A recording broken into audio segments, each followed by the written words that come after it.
This is Shifting Our Schools episode 120, AESD's Continual Learning Virtual Keynote. Listen up, educators. Are you looking to take your classroom to the next level? The technological shift in education is happening right now. If you're looking to integrate technology into your classroom, you're in the right place. Welcome to Shifting Our Schools with your host, Jeff Udick.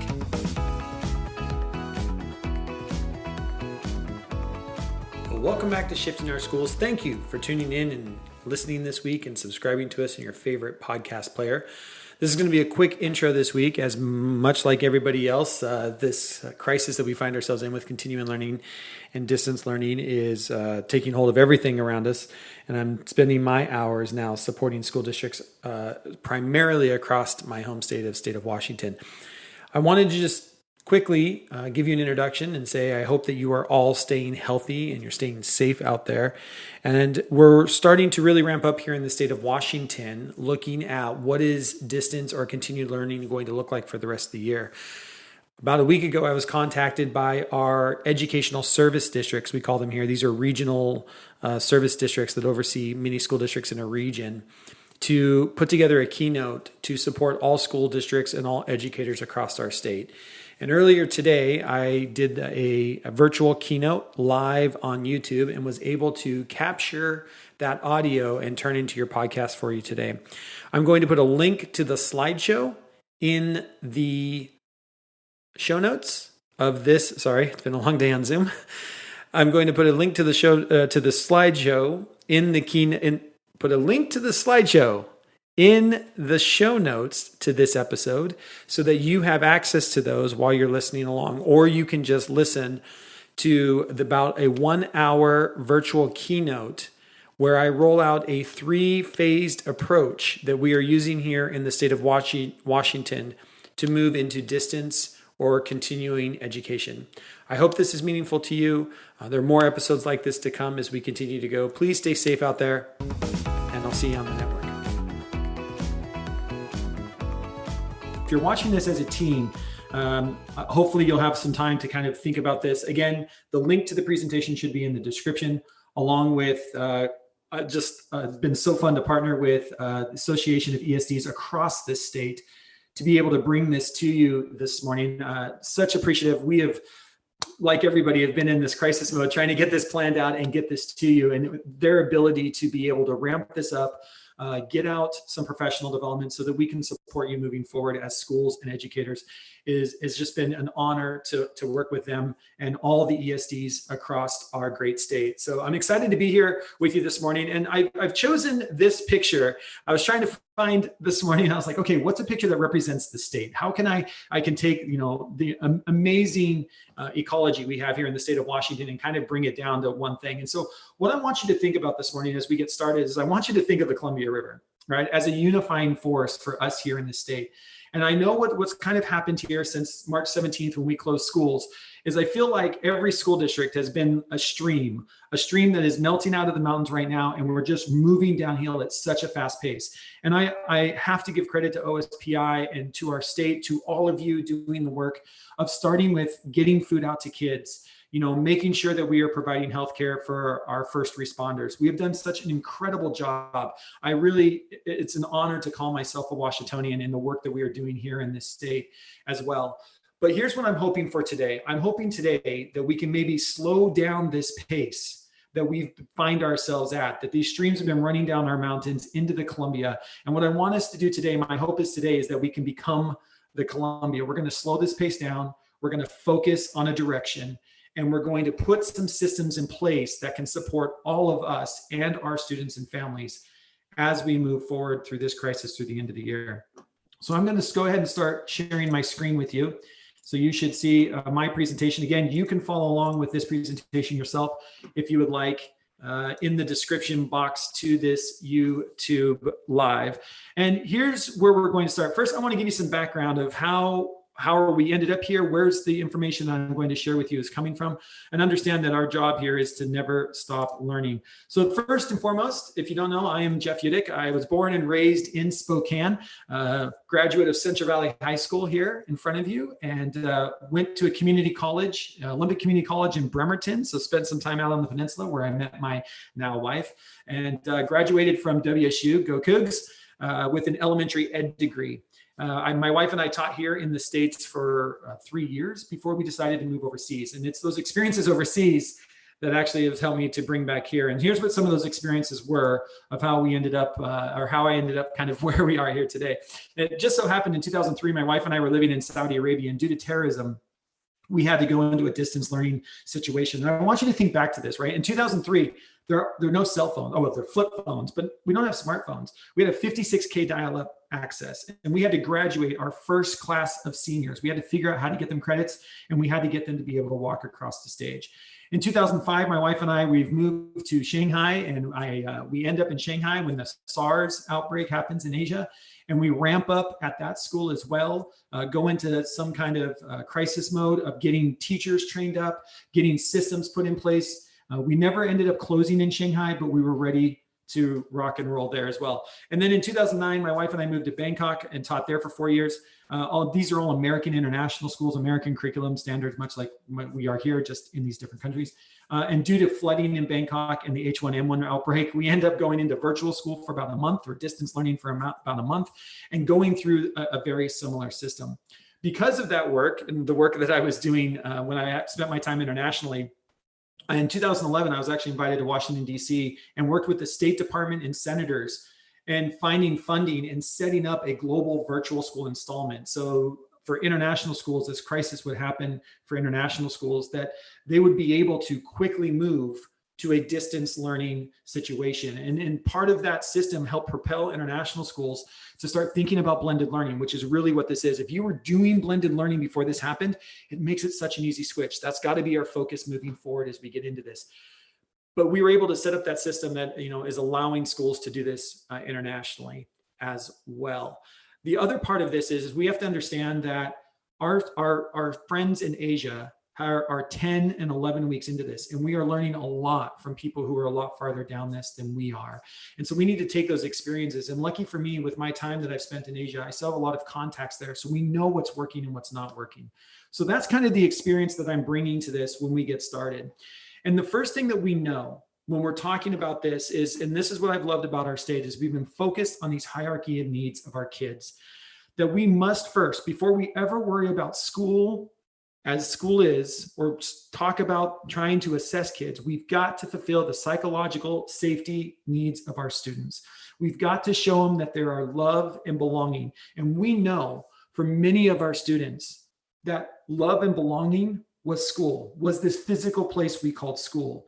And before we ever worry about getting kids back into a learning mindset, we must fulfill these basic needs, which is what I love that we have spent these first couple weeks getting food out to kids, making sure families are safe, checking in with our most vulnerable kids, and trying to fulfill those psychological and safety needs. As we move forward into virtual school, we are going to keep that our focus. We must engage our students at that level before we ever expect to see any type of learning happening in a crisis distance situation. So that's going to be the focus that we're going to use as we go through this phased approach. Now, I also wanted to start off with what we know isn't working, all right? What we know is not working, it has shown over and over again not to work. Expecting learning on day one, it's not gonna work. Your first day of virtual school, your first day of distance learning, we're not gonna expect learning. It's going to be a process. And what we are learning from schools in Asia, from schools who are ahead of us, is we are talking that it is a minimum 3 weeks before you can expect full engagement into some kind of new learning system. So what we're trying to do is we're trying to be like the Columbia River here. We've got to slow this thing down. We've got to put systems in place in order to move the ship forward. What we know isn't working is digital worksheets. You can't just take worksheets, put them inside Google Classroom or Schoology or Microsoft Teams and think that work's going to get done. We have to think differently about education. We have to think at a whole new level that we haven't had to think about before, because we are now competing with Fortnite and Instagram and TikTok at home. And if we can't be as creative as those and engage kids in a new type of learning, we're not going to see anything. So we've got to think different. And that's what we're going to talk about here today. Also, we have to understand that you cannot continue to do what you were going to do anyway. There is no curriculum that was created for a pandemic. We don't create curriculums for this. So we have to think differently about the way that we are going to structure learning. Your curriculum is no longer, it doesn't fit this paradigm. You can't take what you were going to do on Tuesday, March 17th and just plug it in and believe that we're going to keep going. That's not the way the system works. So we know that school districts are out there trying their best, and we know that you're working out, we're handing out packets of worksheet. We're trying to support families. And what I want us to do is kind of hopefully today reflect on that and start thinking about what are the systems that are going to drive us forward as we move forward with this. And this is a quote. I love this. This is one of my goddaughters out of the Tri-Cities area. And I had her actually read one of my blog posts that kind of, I put out there about my recommendations and tips that a lot of this is based off of. And I said, hey, from a high school perspective, do you agree with what I'm telling teachers? And she wrote back and said, yes, please tell teachers don't overload students with a lot of bookwork and worksheets. We're hearing this from kids. We're hearing this from families. We cannot expect that we're going to take a 7-period day of school and just put it online. It doesn't work that way. It doesn't work for anybody. We're seeing anxiety go up in kids, and that's the least of things we want to do for our students. So we've got to think differently about this. And here's my hope. Here's my hope for us as a state. Here's my hope for your kids, for your district, for your educators. I hope that you feel a little bit like you've been unleashed. You've been unleashed from a curriculum that you might have found to be too rigid, from state tests that maybe you felt put too much pressure on you and your students. You've been unleashed to rethink education in a new way in this crisis. And at some level, I hope we can get excited about that.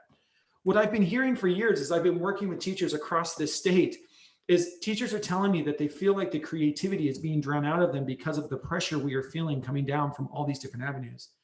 And all of a sudden, we are finding ourselves that we need that creative spirit more than ever. We're going to have to rethink teaching and learning in whole new ways. And I want you to understand that we've been unleashed. Now, we're still going to be focused on standards. We still want enduring learning to happen. We want to be thinking about transferable skills for our students in the future, 100%. But we can do it differently. We're not playing school. School is over. School is a physical incarnation of learning that no longer exists. We've got to think different about what it means to be a learner and what education means through this crisis and beyond. Because in 2020 and beyond, we got to think different. We're going to have to think in terms of how are we engaging a generation that has gone through this crisis as well. And we've set up these systems in place for learning to look different, and kids are going to expect it to look different, and they should. So here's the process that we're going to be laying out for you today. And we're going to walk through this in this keynote.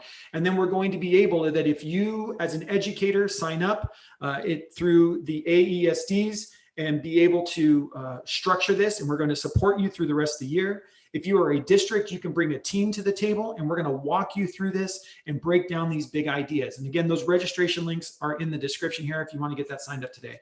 But here's what this looks like, right? We're going to slow this down. Week 1 is going to be all about creating your system, and that's the week of April 20th.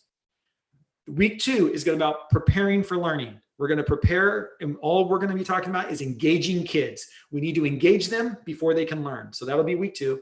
And then week 3, new learning starts. So we're looking at a 3-phase rollout before we get to this idea of new learning can happen. Now, your school district might already be in one of these phases. And if you are, fantastic.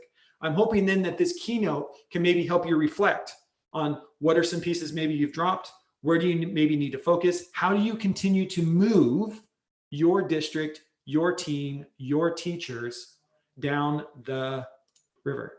So here's where we're going to start. Week 1, here's where we need to start.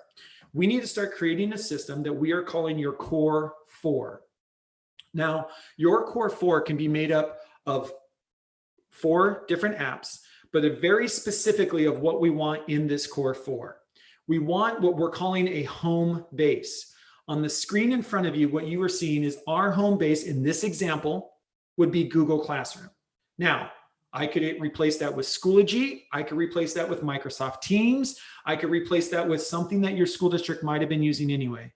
But what we want is we want something that we're calling our home base, a place for that kids can go, parents can go, that we know that's where everything is being posted, right?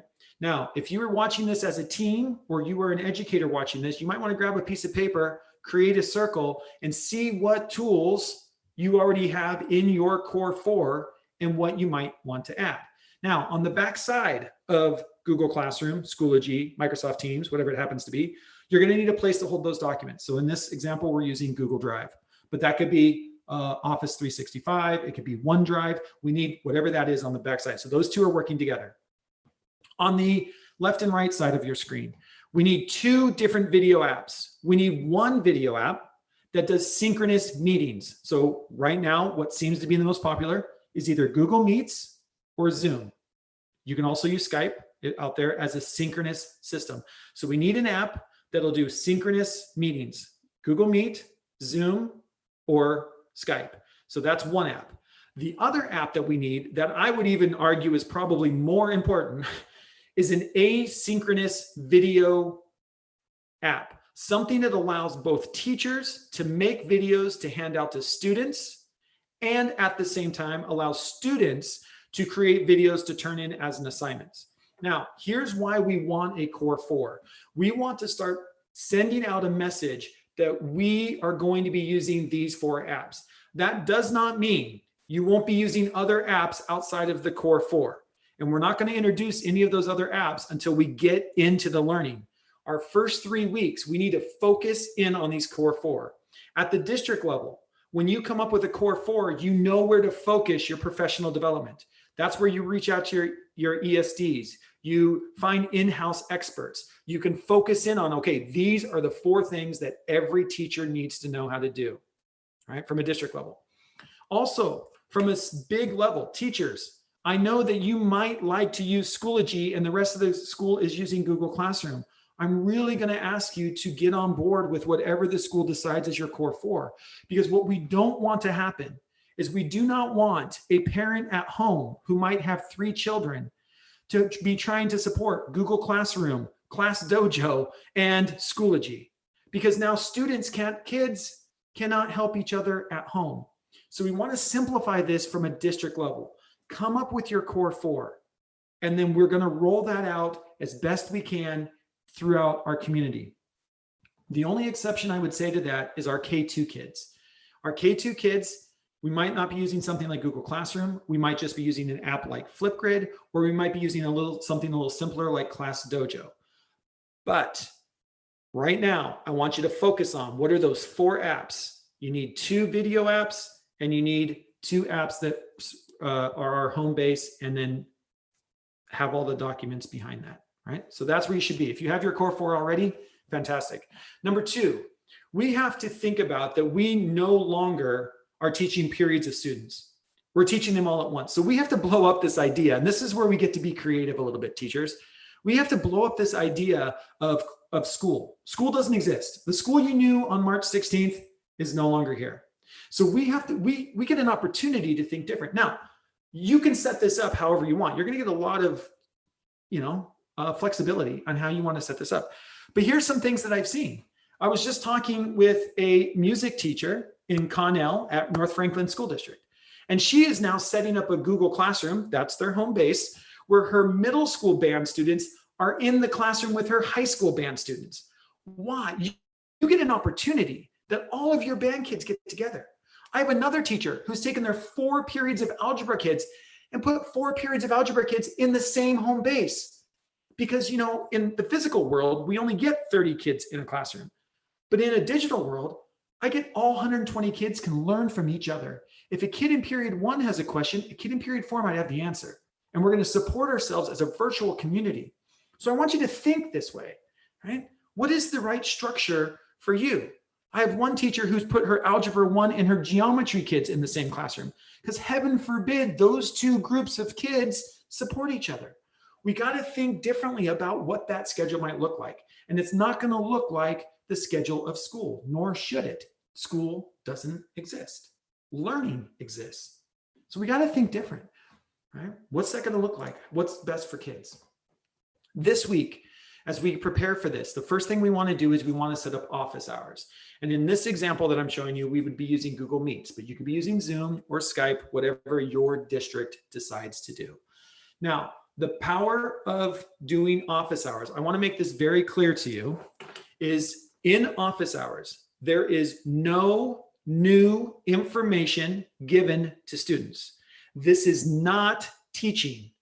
Our office hours are set up to fulfill the psychological and safety needs of our kids. Office hours are there so kids feel like they belong to something and they feel loved. Our office hours are a way for us to connect in a synchronous way and take care of each other. And we are getting reports from across the state that it's working, that kids are showing up to office hours and they're not talking about the assignment. They just want to hang out with their friends. They want to say hi to their teacher. We're getting teachers that are reporting that they get to have conversations with kids about how are they doing. That is what the synchronous system is for. We do not want to have a system where if you don't show up at 11 a.m. for biology class, you miss the content for the day because you do not know what's going on at that family. We do not know what's going on in that house. So we want to create office hours that fulfills the needs. That's the idea of your Zoom, your Google Meet.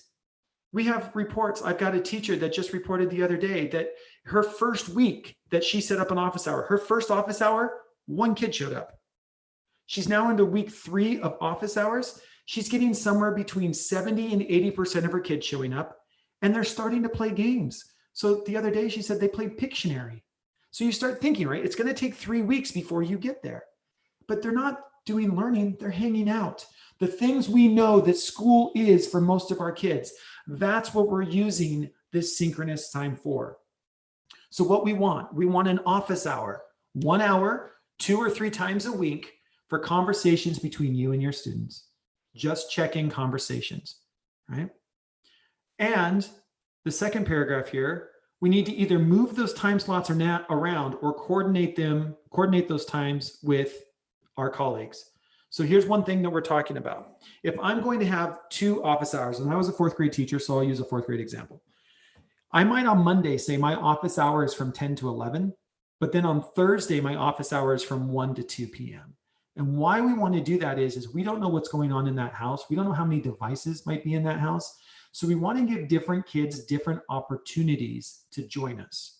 By moving around our office hours, we give the ability for kids and families to reschedule who might be able to get on a device when. We're even getting reports from some of our smaller school districts. We had a report the other day from a school district where the kids came together in an office hour, and one of the students in the class now has a full-time job to support their family. Dad was laid off. The student was able to find some work. So the student is working all day. So the kids decided to move their office hour till 6 p.m. so that their classmates could join.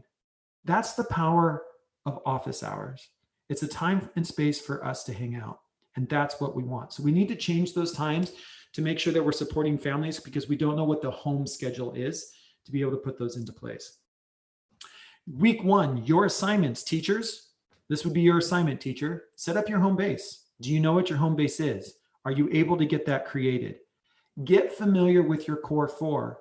At the educator level, we need to make sure that our district has said, this is our core 4. Educators, it is on you to feed yourself. By feed yourself, go figure out how to learn Google Meets. If you've never used Google Meets before, how are you going to use Google Meets? Reach out to your ESD. Do they have training? Is your district providing in-district support training? And you can also use the largest educational network ever created by mankind, YouTube. YouTube has these tools. You can watch a couple YouTube videos and figure it out. So you're going to have to feed yourself. Know what your core 4 is and learn your core 4. That is your goal in week 1. Start to build your home base. If this is your home base, focus on that. What information needs to be in there? What does this look like? If you sign up for these trainings, we're going to really start, especially here at the beginning, focusing in on what are some things that should go into that home base. For example, you're going to want a frequently asked questions document. You don't want kids asking questions in the stream of Schoology or Microsoft Teams because it gets chaotic. We got to create a frequently asked questions document where we all support each other as a community. You also need to come up with a drop schedule. The number 1 complaint we are hearing from parents and from students is that they're getting too many notifications coming out of all of these networks. So what we want to do is we want to slow it down for our families, and we want to create a drop schedule. By drop schedule, this is what I mean. If I, again, was a fourth grade teacher, my drop schedule would be, I would send out to my families through my home base, through Google Classroom, I would be telling my families, my new learning will be dropped to you Mondays at 9 a.m. And that's the only thing I post on Monday. Monday at 9 a.m., the very top of my Google Classroom, Schoology, whatever it happens to be, you're going to find the new learning. And we do not continue to post throughout the day, because every time you post something, you're sending new notifications to families and kids. Those notifications pile up. People aren't looking at them anyways. Anxiety levels go up because you feel like you're missing something. So we got to slow this down. So we got to come up with a drop schedule, right? My new information will be in Google Classroom at, here's the time and date. Now there's two ways that we are seeing that are successful at this. Both ways seem to be working. You need to know your students. You need to know your school. You need to know what is best for you and your schedule. One way that's working, especially in the elementary, at the elementary level, we are seeing parents who are really enjoying one drop day on a Monday. So for example, I'm going to drop everything on Monday at 9 a.m. for the entire week. Elementary parents are saying that they like that because they get to see the whole week schedule, and then they get to create their family schedule based around all of the information at once. At the middle school, high school, we are seeing that we are dropping things on a day-to-day basis based on what we want kids to work on that day. And I'm going to show you some example schedules here in a little bit. So for example, on Monday, we only drop ELA and science. On Tuesday or on Wednesday, we drop math and social studies. So we're just giving exactly the information they want the moment they want it, especially with our middle school and high school kids who are going to be more independent learners. We know this generation would rather see small bits of information than large bits of information at a time. So we've got to chunk it for them so that they know what to do. All right. So those are kind of our things this week. Now let's talk about that schedule. This is something else we've got to do. We've got to find a schedule. And again, we're not thinking school. We've got to think outside of school. In fact, I'm hoping that the schedule somehow make it back into school when we're back into it. But here's we go. All right. We are hearing from kids where districts are adopting a schedule that looks more like the one you're seeing on the screen. They're actually enjoying it because they have time to focus. We're not doing 6 periods in a day. 6 periods in the day is a physical, a physical limitation that we have on time and space. We don't have a physical limitation on time and space. So we got to think different. So here's a proposal. And please know that this is an example of a plan. You do not have to adopt, and nor should you adopt the one that you see on the screen. But I want you to think through the reason why we're here. Number one, we need to know that OSPI has come out and said at the middle school, high school level, we're trying to engage kids for roughly 3 hours a day of focused learning. Not 7 or 8, 3 hours. If we can get a great 3 hours of focused learning out of kids, that is going to be success. That is what OSPI has come out with for the state of Washington. All right. So here's the schedule, what the schedule might look like. On Monday, we're going to just have ELA and science. Tuesday, we repeat that. Now, the reason why we repeat those back to back is if we're looking for 3 hours, if I'm an ELA teacher, I know that I've got an hour and a half of rough time on Monday, and I'm going to get about another hour and a half on Tuesday. So now I can think in ideas of, okay, I've got 3 hours this week. I'm only going to drop my information on Monday. So how do I create projects? And this is, again, we got to be creative. How am I creating learning situations that are going to span over 2 days that kids can dig into? And kids are liking the schedule because they like to be able to focus on something for longer than a 50-minute period. We don't have that anymore. So let's think about how do we use this time for students? And we've chunked it, especially for our middle school and high school kids. Monday and Tuesday, you're only focused on ELA and science. On Wednesday and Thursday, you're focused on math and social studies. Now, I was working with the Orting School District to come up with a schedule, and they added in world languages. So now we're looking at this, and we're still focused on 3 hours a day. So for Orting School District, theirs looks something similar to this, but you notice on Tuesday and Wednesday, world languages has an hour. So if I'm an ELA teacher, I just went from an hour and a half on Monday and 1 hour on Tuesday. So I've got about 2.5 hours just for ELA. I got about 2.5 hours for science. I'm getting about 2 hours of world languages and 2.5 hours for math and social studies. Now, this also is supporting teachers and educators because we want to slow the system down for them as well. If I'm an ELA teacher in this example, I'm going to drop my new information on Monday and hold my office hours on Monday and Tuesday. So my Monday office hour might be at 10 a.m. My Tuesday office hour is at 1 p.m. On Wednesday, Thursday, as an ELA teacher, I am starting to look at where kids are. What is the information that's coming back? Students are starting to complete work. I have a time to give those students feedback. I'm starting to think about what is next week going to look like. I'm going to be creating my direction videos or my instruction videos, and I'm getting ready for next week. Then on Wednesday, Thursday, the math, science, and world language teachers take over. Math teacher drops their stuff Wednesday at 9 a.m. They hold their office hours on Wednesday and Thursday. Friday would be the electives. And you notice I say the weekend because just because you drop on that day doesn't mean that only the learning could last that day, right? This thing kind of gets this, you understand, it kind of gets a roll when we get into this. So that's an idea, right, of what a schedule can look like at the middle school, high school level. At the elementary level, we're looking at the OSP recommendations for time spent. So pre-K 3, 30 minutes, grades K and 1, about 45 minutes, grades 2 and 3, about 60 minutes, grades 4 and 5, about 90 minutes. And what we want to do again is we got to take that time then and we want to chunk it into different learning situations. So just as an example, as an elementary teacher, I might be saying, okay, Monday is going to be my reading, writing activity, math and science. Tuesday, another reading, writing activity, science and social studies, right? And so if I'm, for example, I was a 4th grade teacher, I got 90 minutes. So I'm looking at 30-minute activities, right? 30 minutes, what's 30 minutes for reading, writing? What's 30 minutes for math? What's 30 minutes for science? Or I'm starting to think in large interdisciplinary projects. I'm starting to think like, okay, school doesn't exist. What if I was able to take that time and create a major, beautiful project that uses the world as our curriculum? What would that look like for my kids? I want to show you an example of that here in a second. So at the elementary level, we can think, if you need more structure like this of what should happen day by day by day, you can do that. And again, at the elementary schedule, what we're hearing from parents is your drop day would be like on Monday, 9 a.m. for the entire week. Here's what your kids should be doing. Here are choices that you have within that you can do as a family or as parents. We're also seeing at the elementary level of starting to take this idea of reading for 30 minutes. Families are stuck at home. So reading for 30 minutes a day is a family activity. What if there was family read time for 30 minutes a day? What if there was 3 days a week, go outside and do activities? We have PE teachers across the state that are starting to put out activities about playing games from around the world. Go outside, play tag as a family. What would that look like?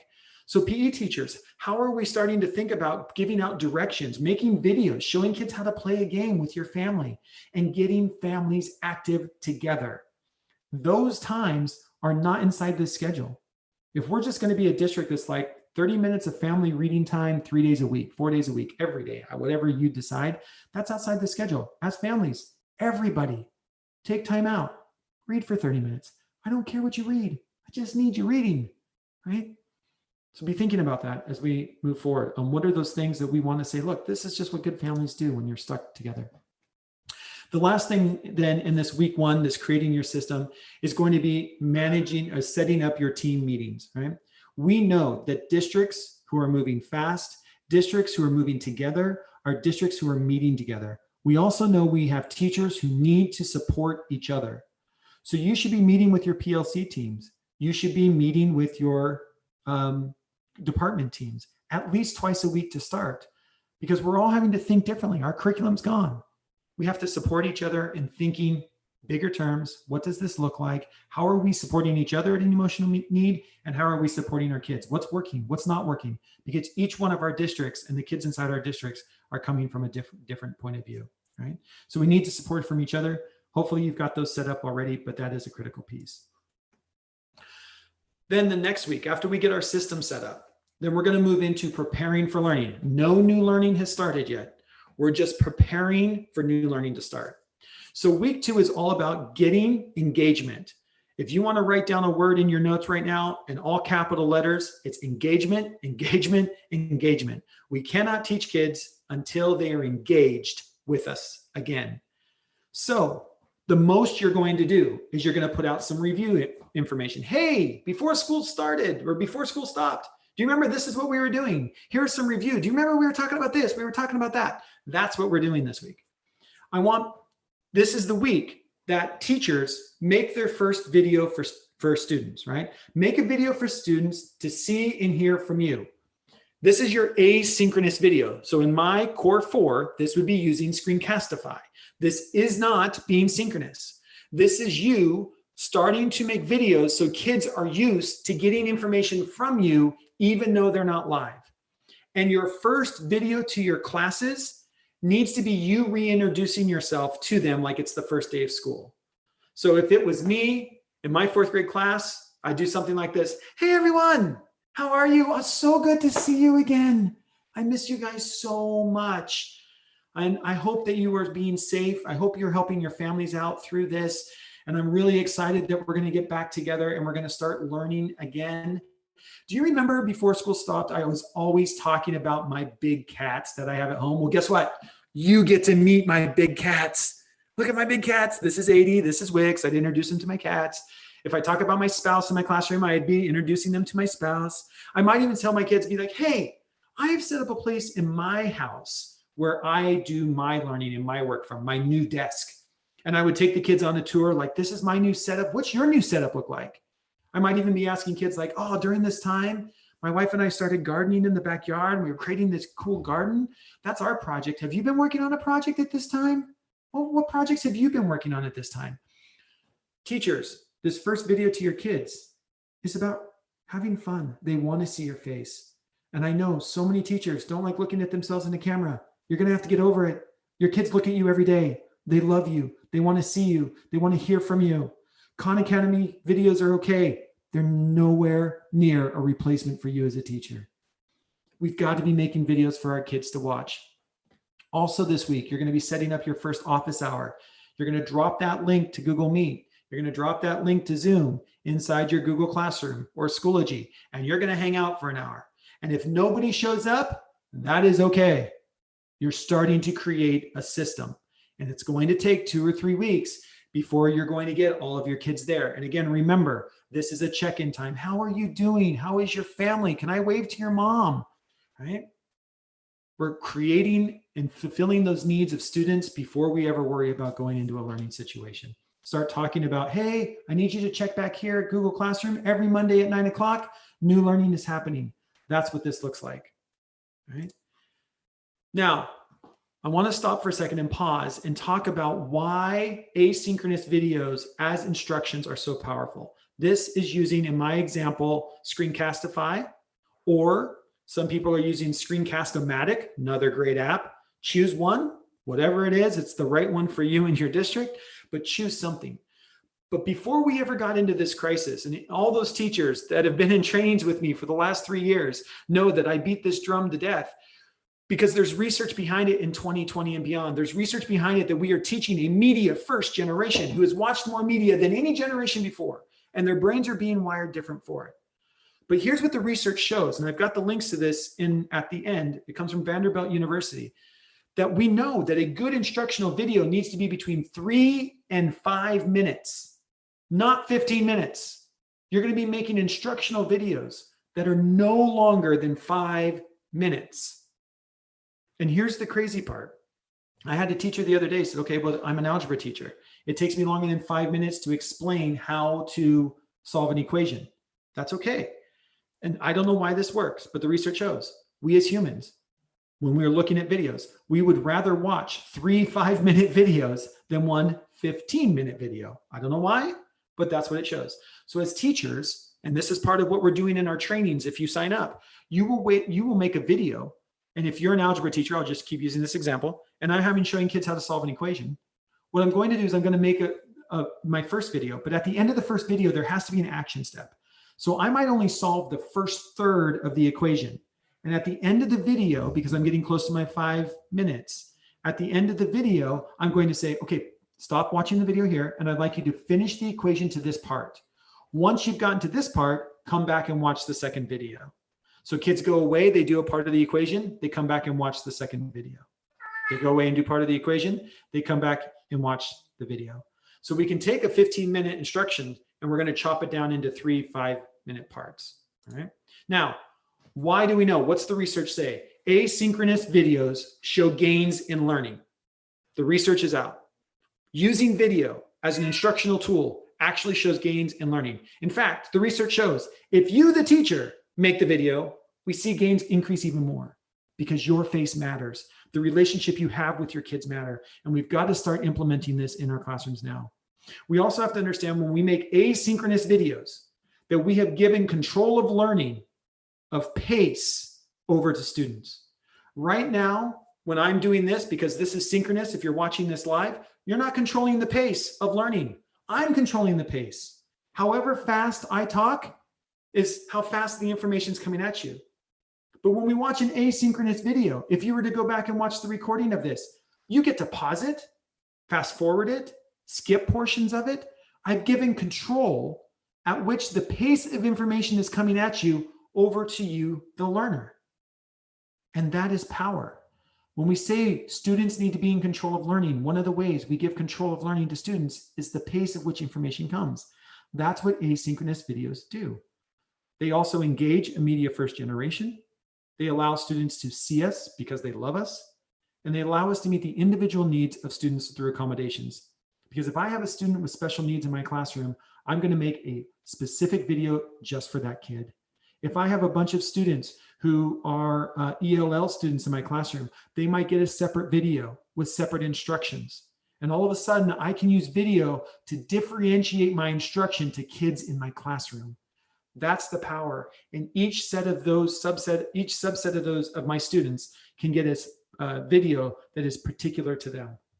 That's the power of asynchronous video and why we need to have that app in our Core 4. We also have to be thinking in terms of video, because if there's any device that a family has at home, the number one device that a family probably has is a phone. And if all you have is a phone, you have 2 cameras in your house. If you have 2 cell phones, you have 4 cameras in your house. The camera is the number one piece of technology we can rely on in a house. If a family has any connection whatsoever, they're going to have a camera. We can assume that. So now we have to think in terms of when I'm giving out projects, can students turn in assignments via video? Can students turn in assignments by taking a picture of something that they created in their house? And the cool thing is when kids send us video, we get to assess the process of learning, not the product. And we know that learning happens in the process, not the product of that was created, especially when we're talking about creative projects, which we should be in this time and space. We get to hear and see misconceptions in the brain. And again, this isn't new. This has nothing to do with distance learning. This is good teaching in the year 2020 and beyond. This is going to forever change education when we get back to traditional classrooms. What are some of the other structures that I've seen that I'm really excited about? This is one. There's a link here at the bottom of this slide. If you've downloaded the slide deck, which again is in the description of this video, you can click on that link and you can go get this for yourself. But this is a teacher who has created, happens to be a Google Sheet, but you could do this in Excel as well. And then she has shared this with all of her kids. Because you have to remember now, right? We have kids in all different situations. We don't know how fast. The idea of due dates, I think, is something we're going to have to let go of for right now. We're going to let go of due dates for right now. But that doesn't mean we can't still track what students are working on. And this is a system where the students do the tracking. 3rd through 12th grade, if I was a 4th grade teacher, I'd definitely be doing this. 3rd grade teachers, I'll kind of do that with a question mark. I think they could handle it, especially with a little parent support, but I think they could handle it. I would be setting up a system like this where every student would be telling me what they're working on. You tell me what you finished. You tell me what assignment you're working on. You tell me what you need support with. And if I have a student who is not moving on here, I know what student to reach out to. What a great system to help turn ownership of that responsibility over to our students. Setting up some kind of system using technology so that kids are telling us when they're ready for the assessment, when kids are telling us, this is what I finished, this is where I'm at, then we don't have to guess anymore. But it also means giving up control. And we know what the big C word in education, control, right? We've got to give up control. We have to support kids in doing this and taking control of telling us what they're working on. Just an idea. So then week 3, learning begins. And this is where we're at, right? In week 3, learning begins.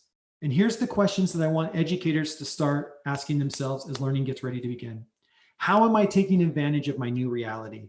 My new reality is I have kids who are stuck in the real world, which means how am I taking advantage of real world scenarios in my teaching? One of the things that I like to think about right now, and I'm trying to help educators get their mind around, is whatever age that you teach, can you think back to when you were that age? And what was it that you liked to do with your free time? What is it that you like to do with your free time? And then what was the learning that was involved in that? So for example, I'm even thinking of my classroom, and I'm thinking maybe I'm a middle school teacher. And I'm like, you know what? I've got a bunch of kids who love to skateboard. What is the learning involved in skateboard? And all of a sudden I'm thinking to myself, there are angles, there's speed, I can do science, I can do math, and kids are going to be out on their skateboards. And all I need them to do is film themselves skating, use that information to figure out speed and trajectory just around skateboarding, right? How am I using the world as my curriculum? How am I thinking about what do kids have access to out here that we don't, not in school, but I also have to think about what are the transferable skills that I now want kids to be focused on, because they're stuck in the real world. So what is it that we work on in classroom that actually is that transcends that and moves outside? How can I get students to collaborate across time and space, especially at the middle school and high school level? How am I getting students to collaborate, work on projects together, create a presentation together, create videos together, make things together? That is a skill set for the future. Knowing how to collaborate across time and space is a skill set that kids need to have moving forward. And thinking to myself, video, video, video. How can I have kids create videos that I can use for assessment peer purposes? I'd also be starting to think in large interdisciplinary projects. How do I create amazing, wonderful projects for my kids to be able to use? So I wanted to show you some examples as we get ready to wrap this up here. I wanted to show you some examples that are already coming out from different school districts and things that we know are working. So on your screen now, I'm not going to play this, but if you have that, if you have this presentation, you can actually play this and watch this. This is Shannon. Shannon is a 4th grade teacher in Enumclaw, and this was her first video to her kids. This is a video that she sends out to her kids. She wakes up in the morning, she grabs a cup of coffee, she sits down, and she just starts talking to her kids, telling them how much she misses them. This is a great example of that first video. There's no real learning. We're not worried about outcomes. We're worried about saying, I miss you. We're worried about checking in on your health and your parents. She tells the kids she's in her PJs. She's in her house with the sun coming up. That's what your first video is about. They want to see your face. They want to see you smiling. Shannon has also started to think in terms of large interdisciplinary projects. She's already thinking in terms of, how am I going to use the world as my curriculum? Or how am I going to use the house as my curriculum? Or if I'm a 4th grader, what did I think was fun to do at home? She came up with this project called the Fort Building Challenge, where kids were asked to build a fort out of cushions and blankets and chairs like kids like to do. She then asked herself, what's the learning I can wrap around that project? So for math, she had the students measure the perimeter of their fort. She had the students write the process of building the fort, procedural writing. She had the students do all of this stuff in her curriculum about their fort. And then for social studies, she had them actually go out and research forts around Washington. So this is her drop. So in Google Classroom, she uses Google Classroom. In Google Classroom on Monday, and only on Mondays, she drops the learning for the week. This is an example of what it looks like. You're going to build a fort. The only thing is you're not allowed to buy anything. You got to use what you have. It can be inside the house, outside the house. Down at the bottom, you can see she has all of the resources that kids are going to need, right? So this is what she puts out. This is her one drop for the week. Here you go, kiddos. Here's your week. Big interdisciplinary projects. right? Things that we can do. Now, it doesn't have to look that way. I think it's awesome if it does, but it doesn't have to.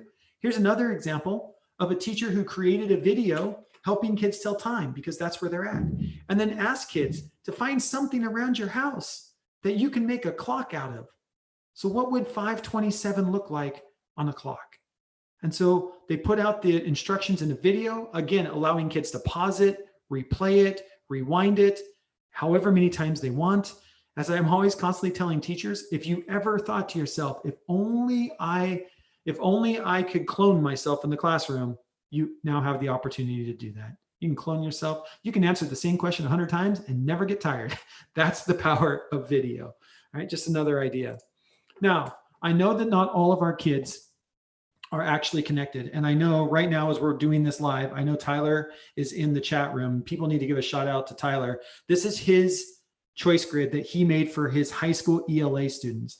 And Tyler has kids who aren't connected. Tyler lives in Sunnyside, where there are kids who don't have a signal. And we don't want to be sending home packets of worksheet. And what we know is kids want choice. Kids need choices. If we're going to engage these kids at home, we can't just say do 1 through 7. We've got to give them choices in what they decide to do. So this is a choice grid that Tyler created for his class. And I love it. He's an ELA teacher. So interview a caretaker about their life, right? Do 30 minutes of a physical activity. Write about how you want to positively impact the world if you're a high school kid. Write a story that starts with the following line: I never expected it to turn out this way. And Tyler has even put in here that the parent or guardian initial the box when the task has been completed, because we don't have connectivity with all of our kids. This is what we need to be focused on. Yes, we're going to be sending home packets to our kids who aren't connected, but those packets shouldn't be worksheets. They should be packets of choice grids that kids can do. And we know choice grids work. We know choice grids work because this is my other goddaughter down in the Tri-Cities who is bored at home. So she's making her own choice grids. She is playing on Instagram. I stole these off her Instagram account. On Instagram, she's constantly sharing her 30-day song challenge. You could make a challenge, right? What do you want kids to do in 30 days? Make it a choice. So this is a song challenge where every day she has to find a piece of music that fits that challenge. So for example, the one that's uncovered now is a song that makes you think about life.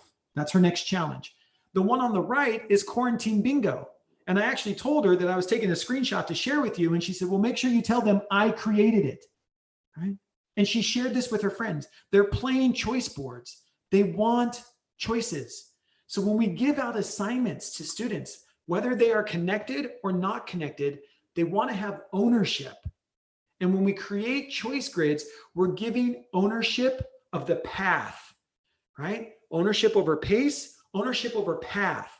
I get to choose my path of learning. That is what makes choice grids so powerful in the learning system. Here's another one I found. This one is based on STEAM, right? Science, technology, engineering, art, and mathematics. This teacher shared this one on Twitter, and she sends this home. She drops it Monday at 9 a.m. And by Friday, the goal is you've done 2 in each one of these, but you get to decide.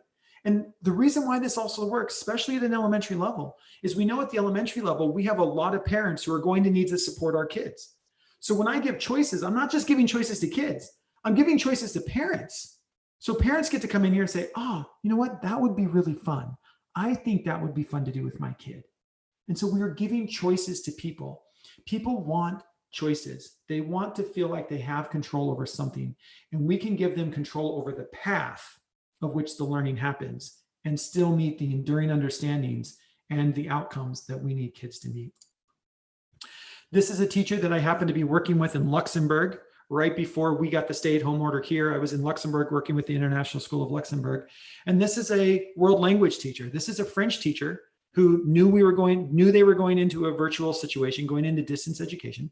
So she decided that what she was going to do as a world language teacher was focus on culture, right? Her culture standards.